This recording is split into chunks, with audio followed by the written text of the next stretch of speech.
जय भीम, जय शिवराय, जय लहुजी, जय अण्णा, जय आदिवासी, जय शिवाला, जय ज्योतिबा.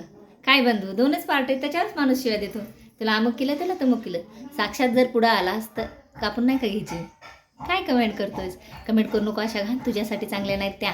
मी तुझ्या मम्मीला, ताईला, दीदीला शिवाय देऊ शकत नाही, कारण दिमाग हा तुझा घाण आहे, त्यांचा नाही.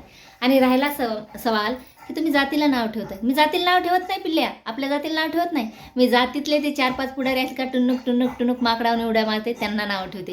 कारण ते आपल्या समाजाला रिटर्न अंधश्रद्धेकडे आणि रिटर्न त्या जुन्या काळाकडे घेऊन चाललेत. वज्रमुठीत धरा म्हणून सांगायला लागलेत. कोण काय की पण स्वीकारा म्हणून सांगले, त्यांना मी नाव ठेवते. कोटीचे पॅकेज घेऊन आता जे रिंगणात उतरलेत का, ते फक्त समाज भ्रष्ट करत आहेत. माझा समाज रोडावर त्यांनी आणलाय. लोकशाहीर अण्णाभाऊ साठेंच्या प्रतिमेला लोक नावं ठेवायलात, त्यांच्यावर घाण कमेंट करायला. मी घाण कमेंट करण्याला दोषी देत नाही, तुम्हाला देते, तुमच्या पुढाऱ्याला देते. कारण त्यांच्यामुळं आज ह्यांच्या महान मानवांना आपल्या लोक नाव ठेवत आहेत. तुम्हाला मुद्दाच कळाला नाही.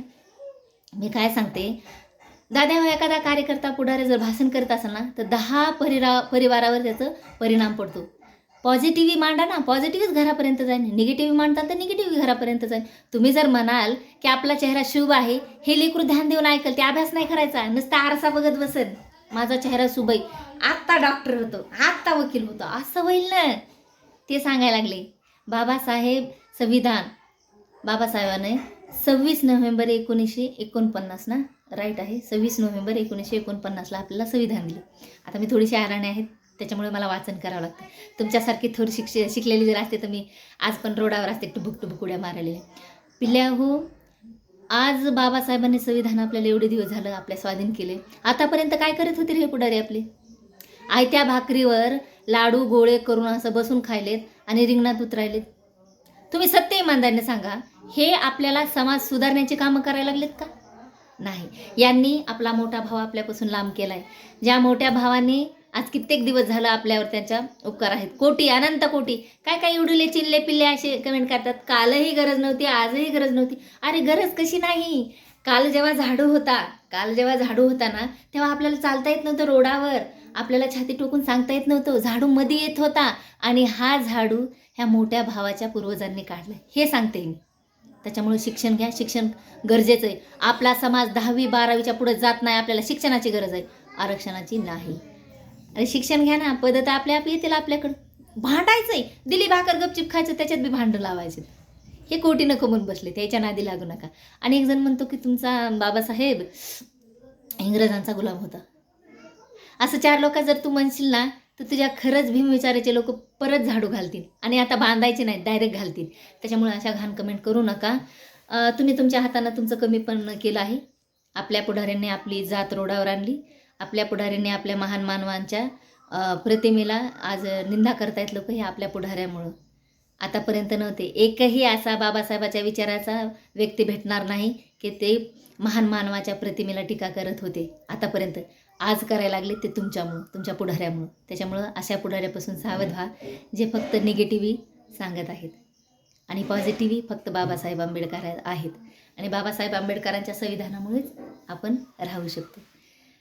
तर माझा बाप जर विकला असता, माझा बाबासाहेब, तर कोटीचं बंगला असता सोन्याचा, आणि हिऱ्या मोत्याची झालर असती. याला खरा महान माणूस म्हणतात रे. थोडासा वाचा, घरात एकानं बी बाबासाहेब वाचला ना, मनानं कळून जाईल तुम्हाला की काय करायचंय, काय धरायचं आणि काय सोडायचंय. बुत्सन धरायचंय का शिक्षण धरायचंय. अरे निर्भिडते बोलणं, रुबाबात चालणं, बुद्धिवान भीम माझा कुणा पुढं नाही झुकणं. सुटा बुटात रुबाब थाटला, धीड दमडीला नाही रबाटला, भीमान ज्ञानाचा शिखर गाठला. निर्भिडते बोलणं, रुबाबात चालणं, बुद्धिवान भीम माझा कुणा पुढं नाही झुकणं. सुटा बुटात रुबाब थाटला, दीड दमडीला नाही रवाटला, भीमान ज्ञानाचा शिखर गाठला. जय भीम बांधवांनो. अंधश्रद्धा माणसाला नष्ट करते, शिक्षण योग्य दिशा दाखवते, हे सांगायले. माझा समाज आज अंधश्रद्धेत आणि घातक पुढाऱ्याच्या हातात आहे. त्याच्यामुळे हे माझे प्रयत्न आहेत. अशा पुढाऱ्यापासून लांब राहा, जे आपल्याला ह्या अशा अंधश्रद्धेच्या गोष्टीमध्ये ढकलत आहेत. कुणाचा चेहरा कोणासाठी शुभ नव्हता. आपला चेहरा कधीच कोणासाठी शुभ नव्हता. त्याच्यामुळे सत्य हे आहे. डॉक्टर बाबासाहेब आंबेडकर काय सांगतात? पुस्तक वाचले तर मस्तक सुधरतं. पुस्तक वाचलं तर मस्तक सुधरतं आणि सुधरलेलं मस्तक कधीच कुणापुढे नतमस्तक होत नाही. उगाच त्यांना सिम्बल ऑफ नॉलेज पदवी दिली नाही अमेरिकेनं. निघाला हिमालयाला हात घालायला. जय भीम.